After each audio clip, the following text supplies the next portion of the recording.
It doesn't take long to find what's wrong with the world. Turn on the news, scroll through social media, listen to almost any conversation. And before long, it's easy to wonder, where is God in all of this? Jesus understood that question long before we did. And that's why he tells a story about a field where wheat and weeds are growing together. The servants want to pull out the weeds immediately, but the farmer tells them to wait. Jesus goes on to describe God's kingdom as a tiny mustard seed that grows into a great shrub and as yeast that quietly transforms an entire batch of dough. At first, those stories don't seem connected, but they all point to the same truth. God's kingdom is already here. It doesn't erase every problem overnight. It doesn't remove every hardship or every evil thing from the world. It's easy to focus on everything that's broken, but don't let the presence of weeds convince you there's no wheat growing. Don't let the darkness make you forget that God is still at work.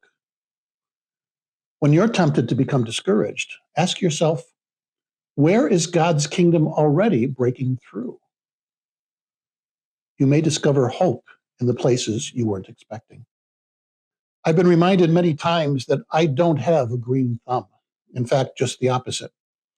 But I have one experience that taught me a powerful lesson. At one of my assignments, there was a garden that one of the staff took care of very carefully.